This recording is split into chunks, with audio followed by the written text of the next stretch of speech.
What up, YouTube? FD White back with another episode. So let's jump right into it, man. Bitcoin had a nice little pop. We got rejected at the top side of our resistance.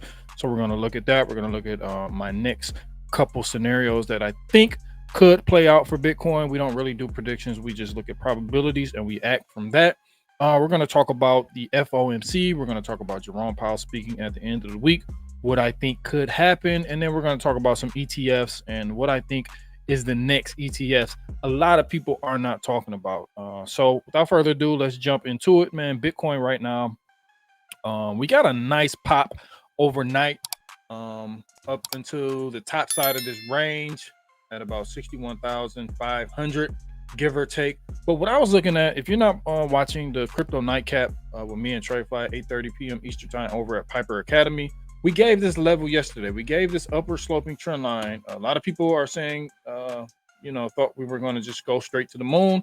But I said we got to be a little bit more patient. We got to just let Bitcoin tell us what to do. Let the charts tell us what to do. So we started here at the beginning of August. We had this upper sloping trend line here. We had a touch here, another touch here, and then we just now are touching it now. Bitcoin is sitting at 59,954. So the pattern that I'm looking at right now, if you look at this overall huge pattern, if you like patterns, if you're a pattern trader, it's like an ascending triangle. We're not coming from a massive uptrend. Usually ascending triangles and massive uptrends are very, very bullish. If you're, side note, during the when the market really gets to moving, you look for bull flags, look for ascending triangles, and look for falling wedges. Those three will make you a lot of money. They're very simple. They're very elementary. A lot of people think those are just elementary, but they work, especially in a raging bull. When something goes up, consolidates, goes up, consolidates. So those are three charts, or those are three patterns that I look at. I always look out during the bull market. But back to Bitcoin, we're in this ascending triangle. We're not really coming from an uptrend, but we are looking at this pattern. Here's the top side resistance, like I said, at about 60,500 to 61,000, and we have the upper sloping trend line. My max bid position would probably come in if we lose this upper sloping trend line at this level here at about 57,800 to 58,000. So I just like it. I like the area here. We had a hit here. The Bears tried to pull us down here, got popped up, lost it, reclaimed it, came back up. It's like a magnet. Touched it again here. Little deviation down here, touching our upper sloping trend line. Little inverse head and shoulder action. Came back up, came back down. This was yesterday or the day before yesterday. Same level. Got a nice pop. So I like this level. I really look at levels like this as magnets.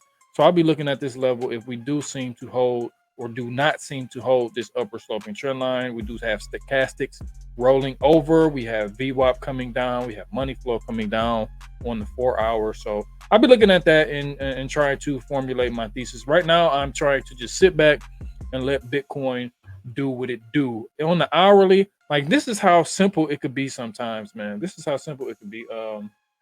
Sometimes, where was it at? Was it on the 4 hour? Or was it the hourly? Yep, on the 4 hour time frame. Let's actually zoom in a little bit.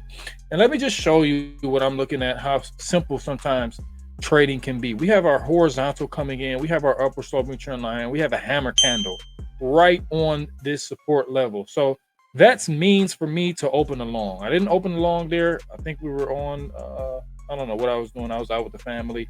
Should have had my alert set. But sometimes it's that simple. Then what do? We popped all the way up to our resistance point, and then we got the opposite candle at resistance. And what do? We dumped all the way down. So a lot of times, man, if your risk to reward ratio is pretty good when you're trading and you use simple metrics or simple strategies like this, it could work over time. Just make sure you back testing, make sure you do have more confluences, make sure your oscillators are, in the right places that you want them to be, where they're going with the direction that the market is looking. But sometimes, it can be that simple. Sometimes it can be that simple. So I don't want to spend too much time on charts. Kind of make this a quicker video.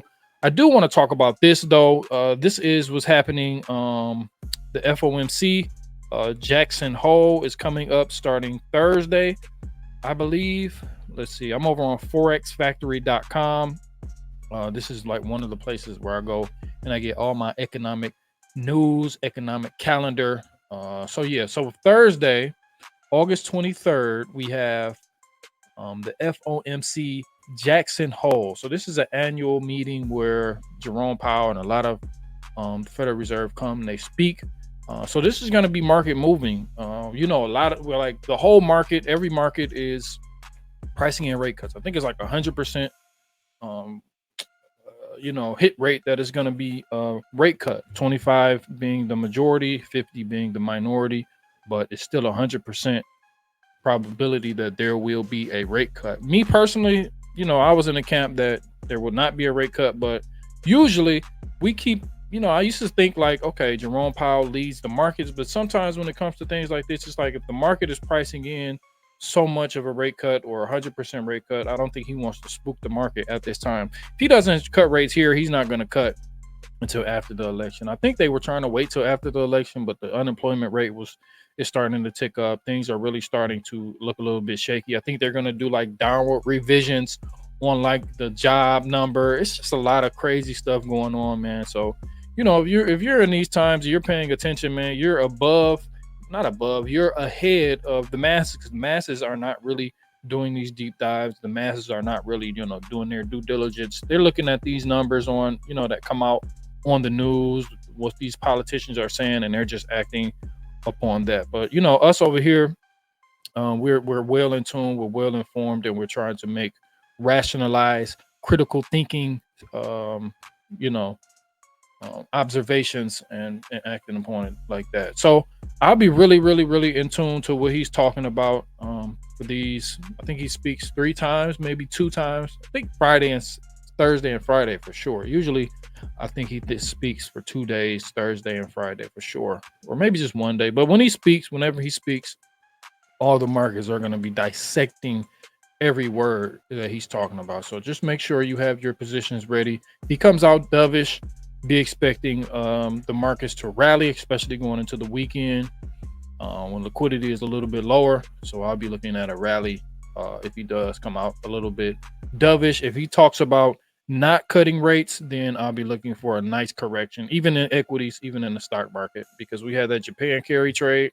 that was basically rolled over, and then it basically all the losses have been accounted for, and the market has just been up only from there because of the sentiments of the Federal Reserve talking about cutting rates. So we'll be looking at that and seeing what we're going to do for that time. So lastly, I want to talk about ETFs, and let's actually make this a little bit bigger. This is coming from the block. This is about 7 or 8 years ago. It says the SEC has rejected CBO's 19B-4 filings for Solana ETFs.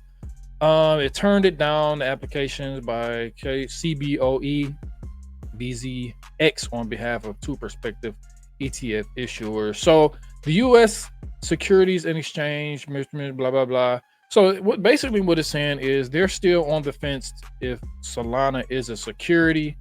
I don't think it's going to be, listed or deemed a security. Let's block that. I don't know what's going on. I don't think it's going to be deemed as a security, but I'm just a guy on YouTube.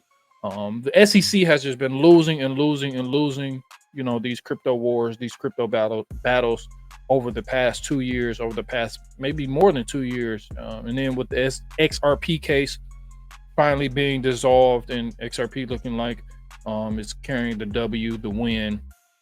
That's probably the biggest one everybody's been looking at. So Solana, I think Solana is going to eventually get an ETF. I do think XRP is going to get an ETF, especially once the SEC. I think they're trying to appeal the decision of Judge Torres, saying that the sale at the beginning was not a security sale. So if they don't appeal, I think XRP will get a ETF. It's already in cahoots, already in the bed with these big banks, with these big entities, these big organizations. So XRP to me is the next one in line if Solana doesn't get an ETF. I'm also looking at like Litecoin, possibly Dogecoin, which are also proof of work, so they can't be really, or they haven't really been deemed security. So I'll be looking at those 3 to be, to get ETFs sometime in the near future. But we just play it. We play it how we come, and we we just make sure we just doing our due diligence, make sure we're staying in tune to the market, and make sure we are paying attention. Not every waking moment, but you got to make sure you are paying attention, you are in tune, because this market is so ever changing. We were just literally, like, even if you're just looking at the charts, even if you're trading, we were literally up, a couple $1,000s in 30 minutes. We just dropped. So the crypto market is a different beast. So, if you're in tune to it right now, you're trying to make moves. Now is a good time. Like I keep saying, like, a lot of these altcoins are still at very, very low levels, like almost at bear market levels.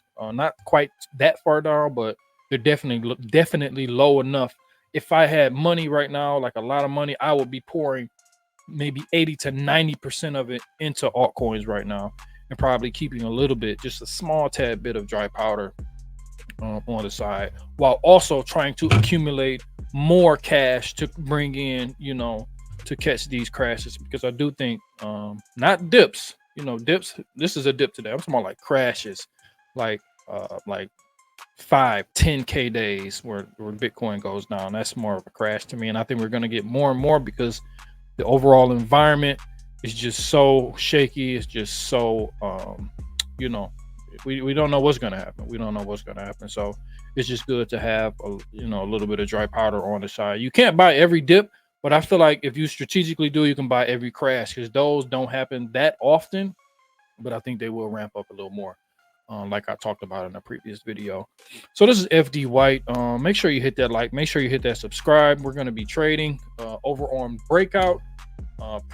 Breakout prop firm is the premier prop firm. I actually have 3 accounts over there at Breakout. Let's actually show you what I'm talking about. So Breakout Prop is a prop firm. You pass an evaluation and you get 5K, 10K, 25, 50, or 100K funded account. All you have to do is like make 10% before you lose 5%, and you'll get funded. This is a good way if you are experienced trader to get some capital and really get some money into the markets. I'm actually working on 3 right now. I have 2 funded, and then I have 1 that I'm working on. So it's the payouts have never been denied. Product is seamless. It's a great product. Everybody's that has been using it has been pretty satisfied. So Breakout Prop, definitely have a link down in the description below. You can sign up using my link below. And that's really pretty much it, man. Thank you for watching, man. I appreciate everybody who's always giving me the keep going. I love making content. I love talking about crypto. I love crypto. I love the markets, man. I love the markets. I love the rush that we get. So if that's somebody or something that you feel, and you're like me, man, make sure you come back, hit that like and subscribe, and I will talk to you in the next video. Peace.